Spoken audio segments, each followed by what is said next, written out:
से एकता सूरी को आमंत्रित करूंगा कि वो अपना प्रश्न पूछें। Good afternoon sir. सर आपने हाल ही में बहुत बार ये एक दो बार जगह आपने ये बोला कि केवाईसी जो है वो कस्टमर्स के लिए ईज आउट प्रोसेस होना चाहिए, बार बार उन्हें फ़ोन नहीं आना चाहिए।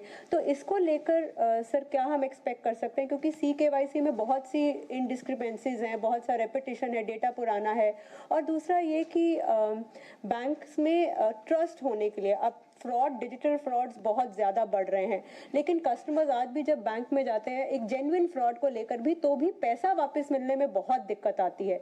तो वहाँ क्या कोई स्टांस जो है कड़े हो सकते हैं, म्यूल हंटर जो है वो मदद कर रहा है, या फिर IC4 के साथ अगर APIs बैंक अपने इंटीग्रेट कर रहे हैं, उस प्रोसेस में कुछ तेज़ी आ रही है? तो यहाँ हम क्या देख सकते हैं जो कस्टमर के लिए और ईजी हो बैंकिंग करना और ट्रस्ट वर्दी हो, कुछ विश्वास बढ़े?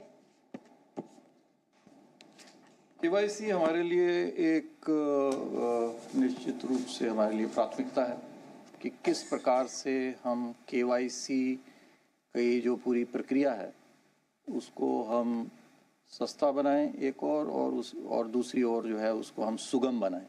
सरल, सुगम और सस्ता किस प्रकार से बना सकते हैं, ये हमारी एक प्राथमिकता है। और इसके लिए हमें बैंक्स और जो सरसाए है, जो CKYCR जिसका आपने जिक्र किया, उसको मेंटेन करता है, उनके साथ में तालमेल बढ़ा करके इसको और अधिक सुगम करने की हमारे को निश्चित रूप से इसमें आवश्यकता है। इसके बारे में मैंने पहले भी कहा है, लेकिन ये उतना आसान कार्य नहीं है क्योंकि इतनी अधिक संख्या में हमारी रेगुलेटेड एंटिटीज़ हैं जो कि भिन्न भिन्न स्थानों के ऊपर में केवाईसी कर रही हैं। तो किस प्रकार से ये एक यूनिफाइड डेटाबेस हो जिसके अंदर में एक व्यक्ति का यदि कोई भी रेगुलेटेड एंटिटी, चाहे किसी भी नियामक आयोग, किसी भी रेगुलेटर के अंतर्गत आती हो, उसका यदि केवाईसी हो जाता है तो पुनः दूसरे रेगुलेटेड एंटिटी को उसको केवाईसी करने की आवश्यकता नहीं पड़े। CKYC सरसाई CKYCR को अपग्रेड कर रहा है। CKYCR 2.0 के लिए उसने कदम उठाए हैं। 100 करोड़ के करीब अभी उसके अंदर उनके पास में रिकॉर्ड्स हैं, तो ये काफ़ी अच्छी संख्या उनके पास में ऑलरेडी हो चुकी है जिसको हम आगे इसको हम लिवरेज कर सकते हैं। क्वालिटी के इश्यूज जैसे आपने बताया हैं उसको हमारे को इम्प्रूव करना पड़ेगा, लेकिन हमारा यही प्रयास रहेगा कि किस प्रकार से ऑलरेडी भारत सरकार ने अब ये निर्देश दिए हैं, एक नियम बनाया है उन्होंने, और हमने भी अपने निर्देश सभी रेगुलेटेड एंटिटीज़ को दिए हैं कि उसकी पालना की जाए कि केवाईसी करने से पूर्व CKYCR को पहले वो चेक करें, वो देखें कि CKYCR में यदि डॉक्यूमेंट्स ऑलरेडी मौजूद हैं, KYC अगर ऑलरेडी पहले से हुआ है तो उसको पुनः KYC डॉक्यूमेंट्स न लेने पड़े। तो ये निर्देशों की, नियमों की पालना होने में निश्चित रूप से थोड़ा समय लगता है क्योंकि बैंक को अपना सिस्टम में बदलाव करना पड़ेगा, उनके IT सिस्टम में बदलाव करना, तो उसको वो बदलाव की प्रक्रिया जारी है क्योंकि ये हमारी प्राथमिकता है, भारत सरकार की प्राथमिकता है। मुझे ये विश्वास है कि निश्चित रूप से आने वाले समय में KYC और अधिक सुगम, सरल, सस्ता होगा। फ्रॉड के लिए हमने विभिन्न कदम उठाए हैं। मैं निवेदन करूँगा अगर आप अनुमति दें अंग्रेजी में।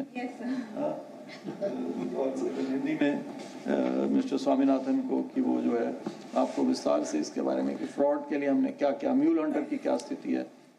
मैं आई रिक्वेस्ट DG स्वामीनाथन, हमने म्यूल हंटर की क्या हमारी आगे के लिए एक साल में हम कहाँ तक म्यूल हंटर में कहाँ पहुँचना चाहते हैं, कहाँ पे हम आज के दिन में अपने म्यूल हंटर का, कई सारे प्रश्न आपने एक साथ पूछ लिए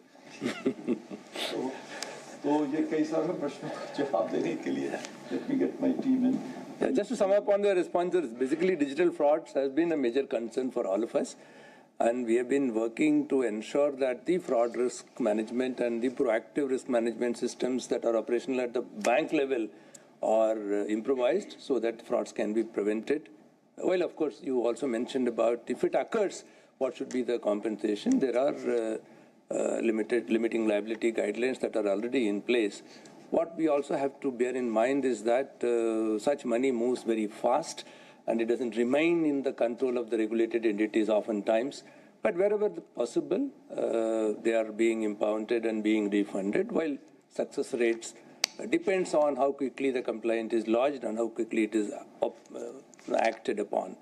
You also mentioned about I4C integration. Today we have all the banks have very actively, proactively integrated with the I4C system, and all the banks have also been mandated to have a 24/7 helpline and dedicated officials who will handle these calls, so that any point in time the action is taken very quickly. Golden hour is what believed in the medical system. The same thing is what we believe in digital frauds as well. We should adopt.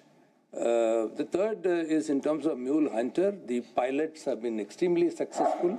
The results that are coming out in terms of having the whole system level data, the fraud prevention system in the banks work on their own bank data, while the Mule Hunter facilitates system level data.